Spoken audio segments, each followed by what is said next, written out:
Boa tarde, daremos início agora à parte B da aula 10 do curso Básico 1 de Espiritismo, Causas Anteriores das Aflições.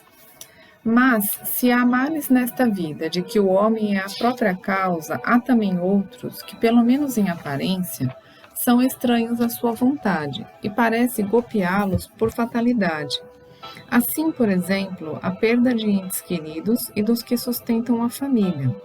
Assim também os acidentes que nenhuma previdência pode evitar, os reveses da fortuna que frustram todas as medidas de prudência, os flagelos naturais e ainda as doenças de nascença, sobretudo aquelas que tiram aos infelizes a possibilidade de ganhar a vida pelo trabalho, as deformidades, a idiotia e a imbecilidade, etc. Está no Evangelho segundo o Espiritismo, capítulo 5, item 6. Para a gente entender um pouquinho, agora vamos pegar aqui a definição de aflição segundo o dicionário Rousseau. Estado daquele que está aflito. Sentimento persistente de dor física ou moral. Ânsia, agonia, angústia. Profundo sofrimento. Quando o sofrimento nos visita, devemos fazer a reflexão das suas causas, visando estabelecer se são atuais ou anteriores a esta vida. Mesmo tendo o esquecimento do passado, fica-nos uma lembrança, uma intuição.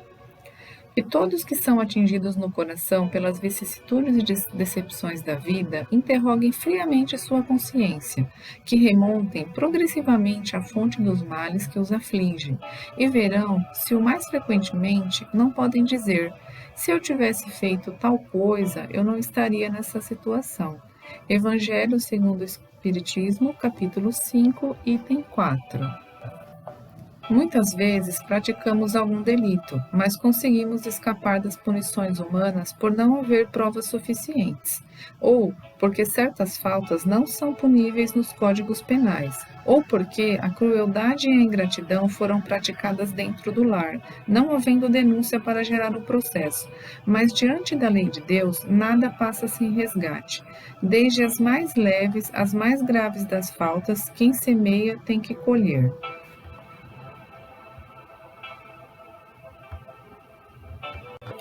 Os sofrimentos produzidos por causas anteriores são sempre como os decorrentes de causas atuais, uma consequência natural da própria falta cometida. Quer dizer que, em virtude de uma rigorosa justiça distributiva, o homem sofre aquilo que fez aos outros sofrerem. Se ele foi duro e desumano, poderá ser, por sua vez, tratado com dureza e desumanidade. Se foi orgulhoso, poderá nascer numa condição humilhante. Se foi avarento ou se empregou mal a sua fortuna, poderá ver-se privado do necessário. Se foi mau filho, poderá sofrer com os próprios filhos, e assim por diante. Evangelho segundo o Espiritismo, capítulo 5, item 7. Não podemos esquecer que nem todos os sofrimentos pelos quais passamos são consequência de faltas cometidas. Pode tratar-se de provas escolhidas por nós quando do nosso planejamento reencarnatório, visando acabar com a nossa purificação e acelerar nosso adiantamento. Disso, podemos dizer que toda expiação serve como prova, mas nem toda prova é uma expiação. Como diz Kardec no Evangelho segundo o Espiritismo, capítulo 5, item 9.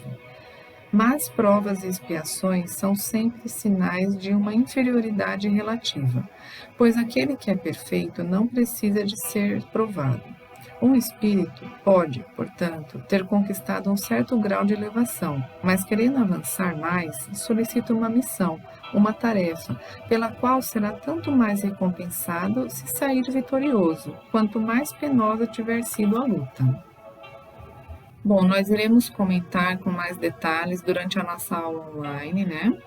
Porém, a gente já pode tirar algumas conclusões, né? Como Deus não pune nem privilegia ninguém. Se estamos passando por algum problema, por alguma dificuldade, é porque, na verdade, nós estamos resgatando algo do passado, né? Nós cometemos uma falta, um delito, prejudicamos alguém, e agora nós estamos tendo que arrumar, né, isso que a gente fez de errado, consertar, né? Então, não é uma punição, né? E se for encarado como uma punição, como foi dito aqui nas lições, se a gente não for resignado, não vai ter sentido nenhum, né? Não vai valer nada, porque o intuito da prova ou da expiação é que a gente repare o mal que a gente fez e que a gente seja resignado, né? E se torne uma pessoa melhor. Então, se está acontecendo algum problema, se eu estou tendo algum sofrimento na família, algum problema de saúde, e eu fico só reclamando e maldizendo a Deus, né? E fico só me lamentando pelos cantos e me torno uma pessoa azeda, uma pessoa, né, que só maltrata os outros e quer jogar a culpa nos outros, além de eu criar mais problemas, né, que as pessoas vão ficar chateadas comigo, vão ficar magoadas, esse sofrimento que eu estou passando não vai valer, né? Então, quando tem algum sofrimento, é claro que é muito difícil, é fácil falar, né? Na hora de fazer é difícil, mas nós temos que tentar entender a causa, tentar entender que se a gente está passando por aquilo, algum motivo deu. Algum motivo tem, desculpa. Deus, né, não faz nada em vão. Então, nós devemos tentar tirar o melhor daquela situação, né? Tentar ser resignado, ser forte, tentar ser caridoso com as pessoas à nossa volta, tentar, né, agradecer ainda pelo que nós temos, pela ajuda, por Deus, né, dar essa oportunidade para a gente de redimir o mal e até mesmo agradecer as pessoas que estão à nossa volta. Fazendo desta forma, a gente vai conseguir passar por essa prova e vai ter vencido ali um problema do passado e conquistado novas virtudes, né? Bom, agora para ficar mais claro, eu trouxe aqui uma citação do livro O Céu e o Inferno, ou Justiça Divina segundo o Espiritismo, de Allan Kardec. Esse livro ele faz parte do Pentateuco Espírita, né? Os 5 livros lá da codificação. Quem ainda não leu, é bem interessante iniciar a leitura com bastante calma e tranquilidade. Esse caso, ele está na parte de expiações terrestres, onde os espíritos eles vêm contar, né, como o que aconteceu depois do desencarne. Então, esse caso é Max, o mendigo. Em 1850, numa vila da Baviera, morreu um velho, quase centenário, conhecido por Pai Max. Por não possuir família, ninguém lhe determinava a origem. Havia cerca de meio século que se invalidara para ganhar a vida, sem outro recurso além da mendicidade, que ele dissimulara, procurando vender pelas herdades e castelos almanaques e outras miudezas. Deram-lhe a alcunha de Conde Max, e as crianças o chamavam somente pelo título de Pai Max. Por que esse título? Ninguém saberia dizer. O hábito o sancionara. Talvez tivesse provindo de sua fisionomia, de suas maneiras, cuja distinção fazia contraste com a miserabilidade dos andrajos. Muitos anos depois da morte, Max apareceu em sonho a filha do proprietário de um castelo em cuja estrebaria era outrora hospedado, porque não possuía o domicílio próprio. Nesta aparição, disse ele: agradeço terdes-vos lembrados do pobre Max nas vossas preces, porque o Senhor as ouviu. Alma caritativa que vos interessastes pelo pobre mendigo, já quereis saber quem sou, vou satisfazer-vos, ministrando ao mesmo tempo a todos um grande ensinamento. Há cerca de século e meio, eu era um dos ricos e poderosos senhores desta região, porém orgulhoso da minha nobreza. A fortuna imensa, além de só me servir aos prazeres, mal chegava para o jogo, para a libertinagem, para as orgias, que eram a minha única preocupação na vida. Quanto aos vassalos, porque os julgasse animais de trabalho destinados a servir-me, eram espezinhados e oprimidos, a fim de que me provassem as minhas dissipações. Surdo aos queixumes deles, como em regra, também era com todos os infelizes. Julgava eu que eles ainda se deveriam ter por honrados em satisfazer-me aos caprichos. Morri cedo, exaustos pelos excessos, mas sem ter realmente experimentado qualquer desgraça real. Ao contrário, tudo parecia sorrir-me, a ponto de passar por um dos seres mais ditosos do mundo. Tive funerais suntuosos e os boêmios lamentavam a perda do ricaço, mas a verdade é que sobre meu túmulo nenhuma lágrima se derramou, nenhuma prece por mim se fez a Deus, de coração, enquanto minha memória era amaldiçoada por todos aqueles cuja miséria contribuíra. Ah, como é terrível a maldição daqueles que prejudicamos! Pois esta maldição não deixou de ressoar-me nos ouvidos durante longos anos que me pareceram uma eternidade. Depois, por morte de cada um das vítimas, era um novo espectro ameaçador ou sarcástico erguido diante de mim, a perseguir-me sem tréguas, sem que eu pudesse encontrar em vão lugar onde me furtasse as suas vistas, nem um olhar amigo. Os antigos companheiros de devassidão, infelizes como eu, fugiam, parecendo dizer-me, desdenhosos: Tu não podes mais custear os nossos prazeres. Oh, então, quanto daria eu por um instante de repouso, por um copo d'água para saciar a sede ardente que me devorava? Entretanto, eu nada mais possuía, e todo o ouro a jorros derramados sobre a terra não produzia uma só bênção, uma só que fosse. Ouviste, minha filha? Cansado, por fim, oprimido como viajor que não lobriga o termo da jornada, exclamei: Meu Deus, tende compaixão de mim. Quando terminará essa situação horrível? Então uma voz, primeira que ouvi depois de haver deixado a terra, disse: Quando quiseres. Que será preciso fazer, grande Deus? Repliquei. Dizei-o que a tudo me sujeitarei. É preciso o arrependimento, é preciso te humilhardes perante os mesmos a quem humilhastes.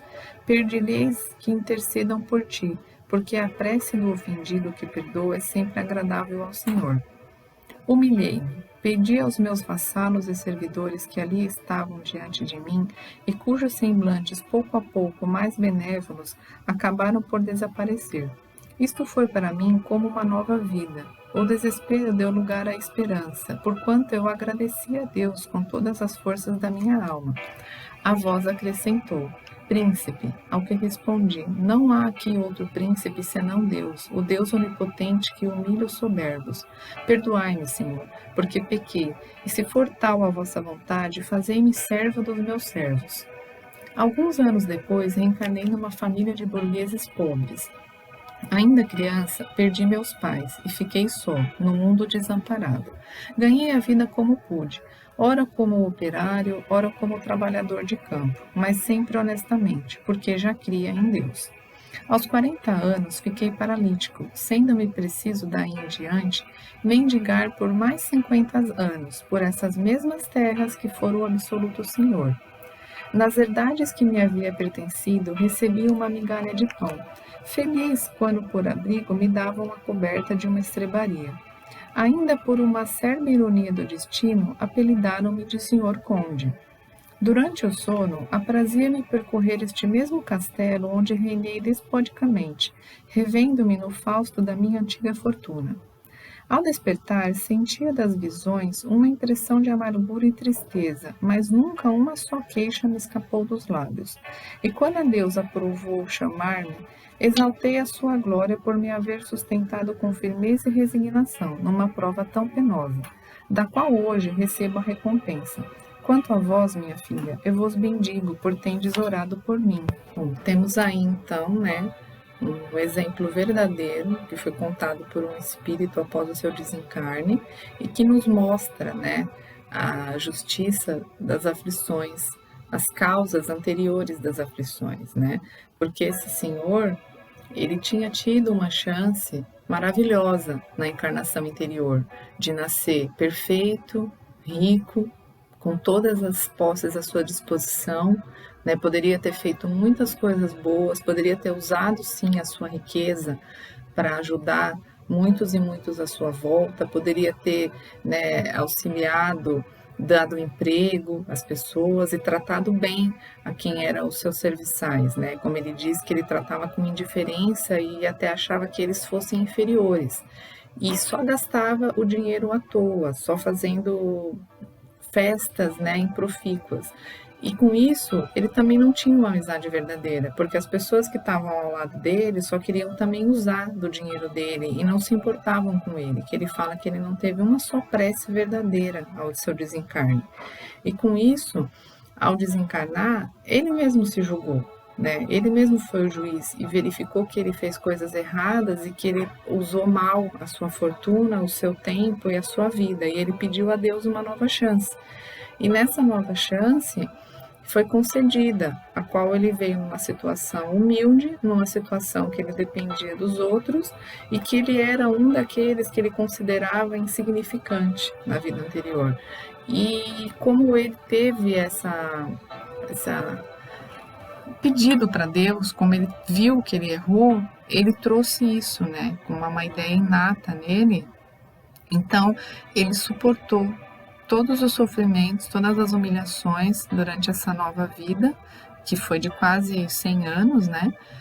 E sem uma reclamação, sem uma murmuração. Então, isso fez com que ele pudesse resgatar os problemas do passado, e está agora numa situação feliz. Então, isso nos mostra que as aflições, elas têm, se não tem uma explicação nessa vida, tem uma explicação na vida anterior, né? Que Deus, ele é justo e bom, e que nós, é um toque para a gente, né? É uma dica. Aproveita essa vida que você está tendo, faça o bem que você puder, ajude as pessoas que tiver à sua volta.